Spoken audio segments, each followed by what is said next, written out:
Le doy la bienvenida en el estudio al senador Miguel Ángel Mancera, quien coordina a los senadores del PRD en el Senado de la República. Bienvenido, Miguel. Guillermo, muy buenas noches, qué gusto saludarte. Gracias por aceptar la invitación. Gracias a ti.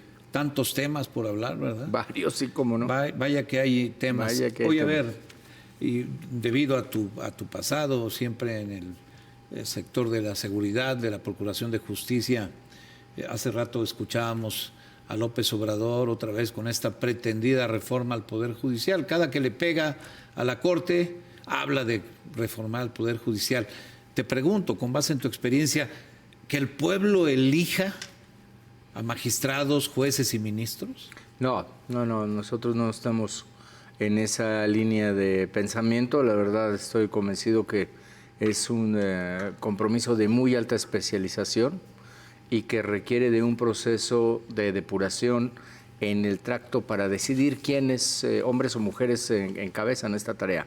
Pero no puede ser solamente una cuestión de votos, de una mayoría en las urnas, la que decida quiénes son los que de manera especializada van a juzgar los actos de las y los mexicanos. Yo no comparto esa visión, porque además en la historia de la formación del Poder Judicial en nuestro país no ha sido así. Alguna vez se dijo, sí, es que ya hubo elecciones, pero nunca fue ese el criterio, jamás fue ese el criterio. ¿Hace falta una reforma al Poder Judicial?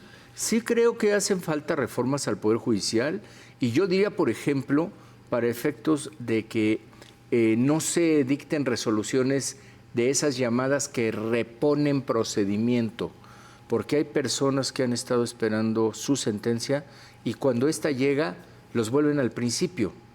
Claro, porque hay violaciones, pero yo diría que cuando eso se encuentra, se debe entrar al fondo y terminar con él, no regresar otra vez. Entonces sí hacen falta reformas, pero para mejorar el sistema. ¿Le han cargado la mano al Poder Judicial? A ver, Se la han cargado fuerte. ustedes en el Legislativo, digo, ustedes, te incluyo a ti, eres parte del Senado, pero es el Congreso. Ha tomado decisiones que acaban llegando a la Corte por temas políticos y luego pues a la Corte le cae el tema de tener que resolver conforme a la Constitución. Sí. Y apegada a la Constitución, la Corte toma una resolución pues que desmerece el trabajo del Congreso y molesta al Ejecutivo Federal. Pero cuando concede los amparos que promueve el propio gobierno, cuando el gobierno es quien acude al Poder Judicial, cuando hay hechos o elementos que benefician a diferentes actividades del gobierno, entonces no hay ningún problema. Nadie se queja. Entonces, nadie se queja. Entonces, todo el respaldo al Poder Judicial. Todo el respaldo, pero el reconocimiento. Pero cuando se trata de temas en contrario... Sí, recordarás aquellos temas que se dieron con el Tren Maya, en donde se concede suspensión y después otro tribunal termina con esa suspensión. Y entonces dijeron, muy bien, actuó muy bien el Poder Judicial. Ahí está bien el Poder Judicial. Me imagino que hubiera pasado si hubiera reiterado la suspensión. Me han dicho, está muy mal el Poder Judicial. Entonces, yo creo que no es de contentillo, como se dice por ahí, el Poder Judicial. El Poder Judicial tenemos que fortalecerlo. Tenemos que dejar que siga siendo el único dique, la única luz al final del camino cuando hay actos que pueden atentar contra la libertad o contra los bienes o las posiciones de las personas. Oye, nos conocimos cuando eras procurador en la Ciudad de México. Sí, Guillermo. Discutimos muchas veces. Muchas, sí. En algunas ocasiones, pues algunos encabezados del periódico que yo dirigía, pues no resultaban pues en una discusión entre nosotros. Pero al final del día seguimos manteniendo este vínculo periodista-servidor público. Y digo todo esto como antecedente a esta pregunta que te quiero hacer. Reconozco el papel que hiciste como procurador en el todavía Distrito Federal y me asusto de lo que está pasando en el país. Sí. Me asusta lo que pasa en Zacatecas, pero lo que pasa en Nuevo León, pero lo que pasa en otras partes del país. Y escucho ahora al gobernador Monreal acusar al pasado, acusar a los que atrás gobernaron, cuando lleva 2, va para 3 años de gobierno.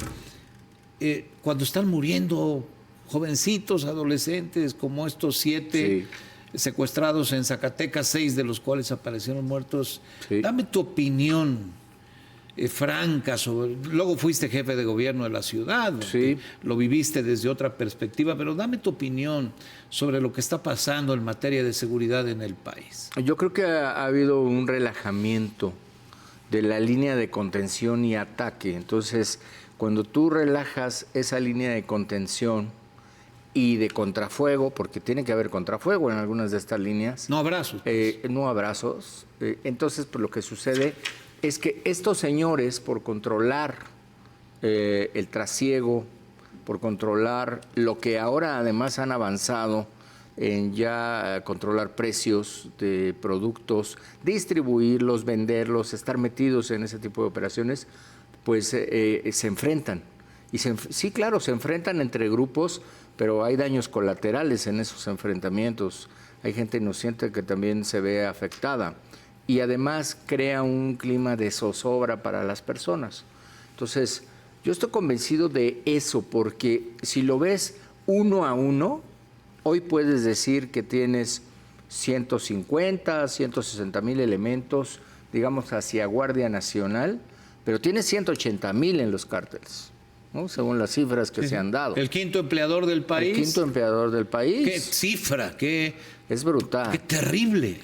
Pero armados además, ¿no? Entonces, equipados y con drones, con explosivos. Sin conciencia. Pues yo creo sin ley que los limite, sin yo no digo que se haga principios, sin una ética. guerra, no diría vamos a la guerra, como alguna vez se planteó, pero sí vamos a poner serias fronteras y serios límites a sus actuaciones.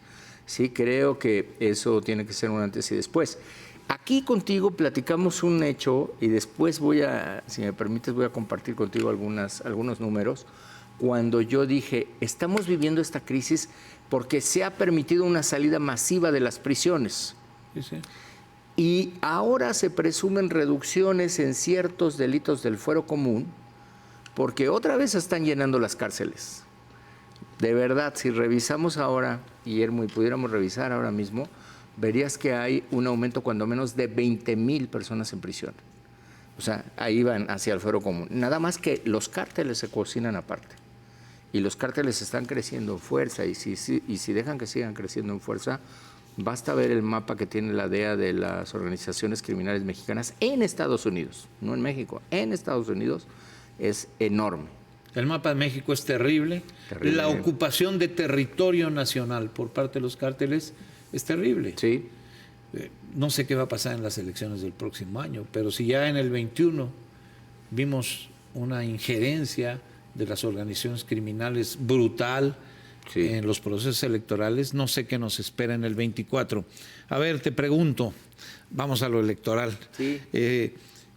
Se va Jorge Carlos Ramírez Marín, y te pregunto a ti, siendo del PRD, porque eres parte del Frente Amplio por México, como lo era Jorge Carlos. Sí. Se desesperó y se fue en busca de una posible candidatura desde Morena, Verde, PT, y lo marginaron. O sea, no obtuvo ni un voto, como pasó con otros personajes en estos procesos de Morena, en donde surgen un par de mujeres, un par de hombres que van a disputar las candidaturas a los gobiernos estatales. Dame tu opinión de lo que está pasando, sobre todo porque Jorge Carlos Ramírez Marín es un activo importante, lo fue para el PRI y lo era para el Frente. Yo considero que sí, Jorge Carlos Ramírez Marín es una persona además que goza de estima, se le aprecia en el Senado, es un parlamentario muy bueno, es decir, pues de oficio. Y su partida hacia otro grupo parlamentario, bueno, primero yo esperaría que él siguiera haciendo algunos trabajos con el bloque, aunque entiendo que por el rumbo que ha tomado, pues también lo vamos a perder en el bloque de contención, en el Senado.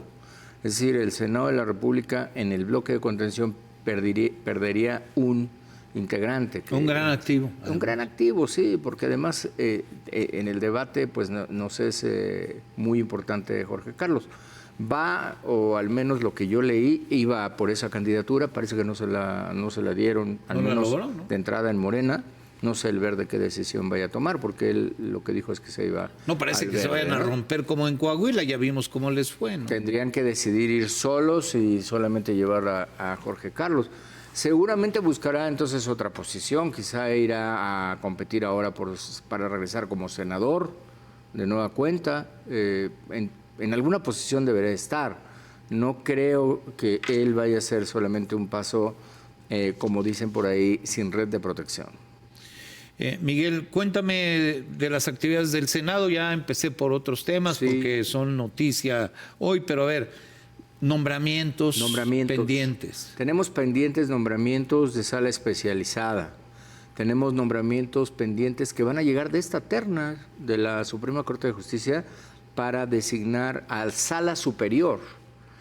Estos nombramientos se vuelven fundamentales conjuntamente con los de magistrados locales electorales, porque estás hablando de toda la artillería que va a juzgar la contienda 2024.